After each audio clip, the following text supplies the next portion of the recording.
Welcome, deep divers.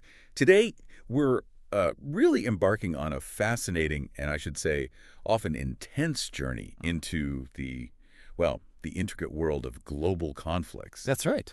We've got a compelling set of insights here from a Fox News YouTube segment. It features a prominent figure discussing the ongoing situations in Ukraine and Russia, and also some broader geopolitical strategies. Indeed. And our mission, really, for this deep dive is to unpack the core perspectives presented in this specific source material. We'll be extracting the key claims, the observations on these complex issues, things like the nuances of negotiation, the strategic use of economic leverage, Right. the evolving dynamics within international alliances, and maybe most importantly, the profound human costs of conflict. Yeah, the human cost. And just to be clear, our focus is exclusively on the specific viewpoints, the claims articulated by the speaker in the source we were given. Okay, right. Let's unpack this then. Our source jumps right into the conflict in Ukraine and Russia. And it starts with a pretty bold claim. The speaker apparently initially thought this particular conflict would be the, and I quote, easiest one to resolve. Wow, easiest. Okay. That's quite a statement, given everything. Really, it's a striking opening, considering the scale, the persistence of the situation. The speaker then immediately details some very personal interactions, recounting a conversation with Vladimir Putin, apparently in Alaska. And what's claimed next is particularly impactful. After that specific encounter, Putin allegedly picked up the pace of the bombing. So a direct cause and effect is implied there, between the meeting and the bombing. That's how it's presented, yeah. It suggests a very direct, almost individual-centric read on international relations, where a leader's personal action or reaction is seen as having these immediate, tangible consequences on the ground. That's a powerful framing, isn't it? It definitely leans into what some might call the great man theory of history. Right, the idea that individuals drive events. Exactly, where the personalities, the relationships of individual leaders are seen as, well, paramount.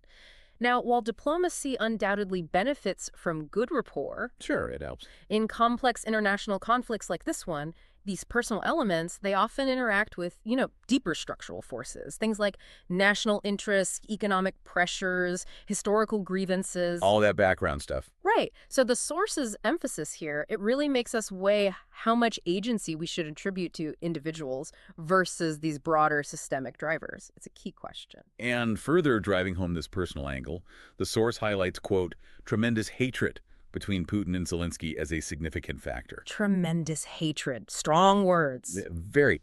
And the conflict is then presented as this constant challenge of timing and willingness, described very simply as it takes two to tango. A classic phrase. The speaker states that when Putin apparently wanted to negotiate, Zilinski didn't. And now, the claim is now that Zilinski wants to, Putin's willingness is, quote, a question mark. It really paints a picture of these shifting opportunities for dialogue. They just prove elusive. Yeah, that notion of tremendous hatred and the shifting two to tango dynamic, it's intriguing. It suggests that even in a conflict of this magnitude, deeply ingrained personal animosity could significantly influence the trajectory. Potentially overriding other factors. Potentially overriding more, let's say, rational strategic calculations. Yeah. And this personal framing, it sits alongside the speaker's direct claim of, quote, patience running out fast with Putin. Right, I remember that. Even though the speaker also notes having, quote, always had a great relationship with him. Which seems contradictory, or at least complex. It's complex, certainly, and it prompts us to consider how a leader's personal history, maybe their emotional state, might influence their declared intentions or even their actions in international mediation. And the speaker even calls this the only war that I haven't solved. Which is, that's a remarkable personal admission from someone claiming a track record of resolving conflicts. Absolutely, yeah. It adds this layer of individual psychology right onto global statecraft. The source concludes this point by emphasizing the need to, quote, come down very, very strong. Okay, so shifting back to action. Right, suggesting that while the personal aspect is critical, there's also this push for more tangible leverage, which leads us, I think, directly into the speaker's proposed economic strategies. Makes sense. So how does the speaker plan to clamp down on Vladimir Putin using financial means? What are the tools mentioned? Well, the source moves pretty quickly into that. discussing strategies for exerting, economic pressure. Right. The speaker suggests hitting very hard. That's the phrase used with sanctions on banks, on oil, and using tariffs as key tools. Okay, so the standard economic playbook, in a way. Banks, oil, tariffs. It is a fairly direct approach, clearly aimed at impacting the financial underpinnings of Russia's war efforts. These are indeed classic tools of statecraft, designed to hit an adversary's economy where it hurts. So how do they work? Just briefly. Well, sanctions on banks, they aim to limit access to international finance, right? Make it harder to move money.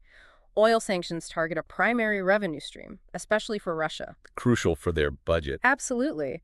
And tariffs, well, they're taxes on imported goods, making them more expensive, less competitive.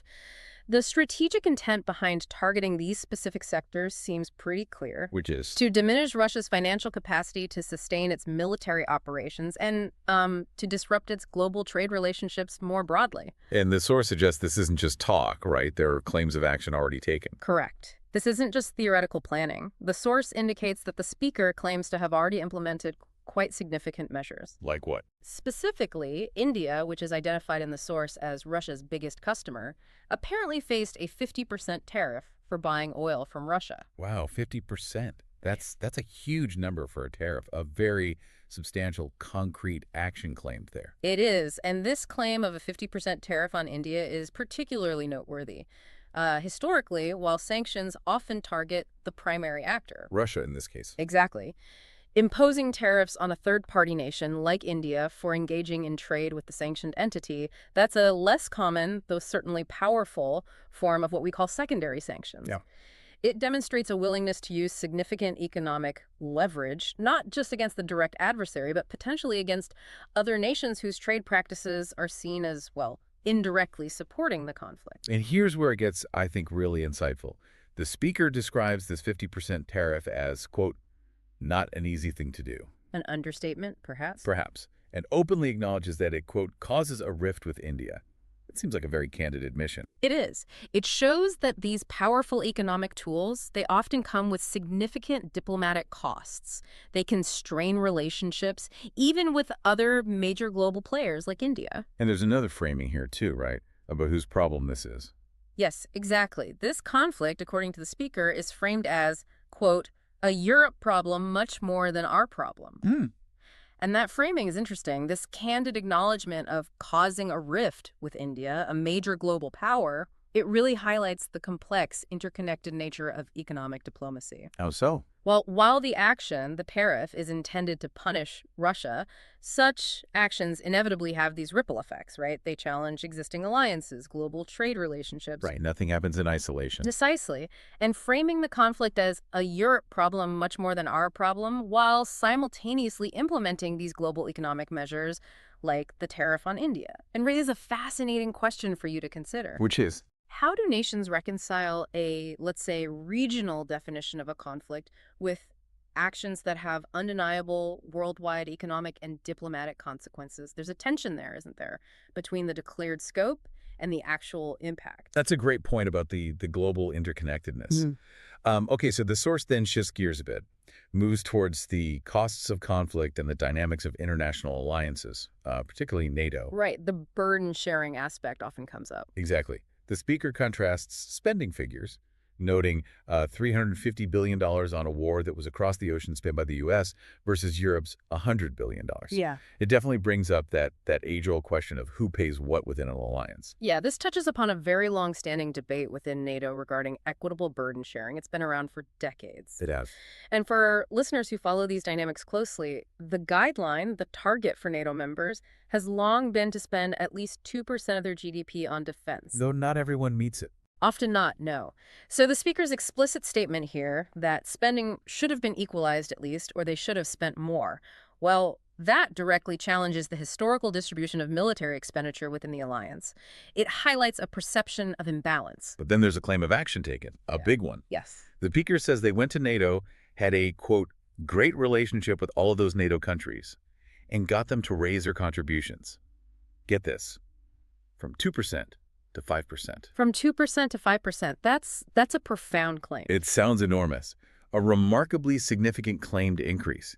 It suggests a very direct and apparently successful intervention to rebalance the financial load within NATO. It really would be. An assertion of raising NATO contributions from 2% to 5% across the board. I mean, given the historical difficulty many members have had in just reaching the 2% target over the years, Yeah. claiming a jump to 5% would represent a truly unprecedented increase in defense spending commitment across the entire alliance. If true, it suggests a fundamental, almost transformative shift in how military aid and support are financed within NATO. And it gets even more specific. The claim continues. Go on. The claim is that NATO now pays for, quote, all of our costs. All U.S. costs? That seems to be the implication. The quote continues. We're sending missiles and things to NATO. NATO is paying us, and they're distributing to where they want, which is, in this case, Ukraine. Right. So the U.S. provides equipment to NATO. NATO pays the U.S. for it, and then NATO distributes it, in this case, to Ukraine. That's the mechanism described. Yes. Okay. What's truly fascinating here, I think, is the assertion that this arrangement has become a big saving for the U.S., and even that we make money from it. Although the speaker quickly adds, I don't want to make money. Right, an important qualifier there. But still, this reframes the entire financial dynamic of military aid within international alliances. It moves it away from being purely an expenditure or an aid package Just something else. to a potentially revenue-generating model, or at least a cost-recouping one. This is an extremely unconventional perspective on alliance funding. It sounds like it. It presents military assistance not just as a shared responsibility, but as an arrangement where a contributing nation, like the U.S. in this telling, could actually profit, or at least break even financially. It really challenges our traditional understanding of how international defense partnerships are structured and financed. Yeah, quite a claim. But despite all this talk, this strategic discussion about economics and alliances, the speaker then shifts focus quite dramatically. How so? Emphasizes a different and maybe more profound reason for wanting to stop the war. I want to stop it for a different reason, the speaker says, really highlighting the devastating human cost. Ah, okay. Moving to the humanitarian angle. Exactly. The powerful shift in focus, moving from the sort of geopolitical chess game to the brutal reality happening on the ground. And are there specifics given on that human cost? Yes, the numbers cited are stark. They're truly heartbreaking. The claim is 6,000 to 7,000 soldiers every single week are being lost. Yeah. Every week. And it's clarified these are not American soldiers, but Russian and Ukrainian soldiers and some people in the towns. It emphasizes the tragic toll on the direct participants and the civilians caught in the conflict zone. 6,000 to 7,000 a week. That's staggering. The source provides even more specific figures, apparently from a recent week, stating 7,8 soldiers were lost. Slightly adjusted numbers there, perhaps 7,000 to 8,000. Could be. The transcript says 7, 8, maybe meaning 7 or 8,000. Okay, let's assume it's in that range, thousands per week. With the source adding it was a little bit more Russia than Ukraine in that particular instance. But these aren't just abstract figures, are they? No, not at all. They represent lives, they represent families, communities just shattered by this. And the cumulative toll is then described as immense. 1.5 million soldiers fighting back and forth. 1.5 million. 1.5 million. To put that number in perspective for you, that scale of casualties, it underscores this horrific human tragedy. It would rival some of the deadliest conflicts in recent memory. It's just a stark reminder of the immense cost of modern warfare. And connecting this back to the bigger picture, the motivation. The source states a desire to stop the war, quote, on a human basis. Okay. For their souls, their Russian souls are Ukraine, they're not American, but I just feel I have an obligation to do it. An obligation, regardless of nationality. Exactly. It shifts the stated motivation away from, say, strategic gain or financial self-interest towards a moral imperative, a profound sense of responsibility for the suffering of others, regardless of which side they're on. That's a powerful statement. It really underscores the deep human tragedy that underpins these geopolitical struggles, even when they're being discussed alongside hardline economic tactics and alliance financing. It does. So wrapping this up, what does this all mean for you listening? We've explored a really fascinating, definitely multifaceted perspective on current global conflicts. We've gone from the intricate personal dynamics claimed between leaders, the calculated use of economic pressure, like that really striking 50% tariff allegedly placed on India, Right. to the claimed transformation of NATO funding, and then ultimately landing on this overwhelming human cost. We've seen how the speaker in the source frames the conflict as, well, both a strategic chess match and a profound human tragedy, and makes some specific, quite bold claims about past actions and future intentions. Yeah. It's definitely a viewpoint that offers a unique blend, doesn't it? A mix of hardline tactics and this deep humanitarian concern. It certainly urges us to look beyond maybe more conventional narratives. The insights from this source, they really prompt us to consider how leadership, how economic policy, how international cooperation, or maybe the perceived lack of cooperation, how all these things intertwine with the actual lives of millions of people caught in these conflicts. Definitely. It's a powerful reminder that beneath all the headlines, the diplomatic maneuvering, there's this very real, very raw human element that just cannot be ignored. Well said. But here's a final, maybe provocative thought for you to mull over as we finish. If the speaker claims to have always had this great personal relationship with one of the key figures in a major conflict. The Putin relationship mentioned earlier. Exactly. And simultaneously states this deeply felt personal obligation to stop the war on purely humanitarian grounds. What does that suggest about the true complexity of international mediation? Interesting question.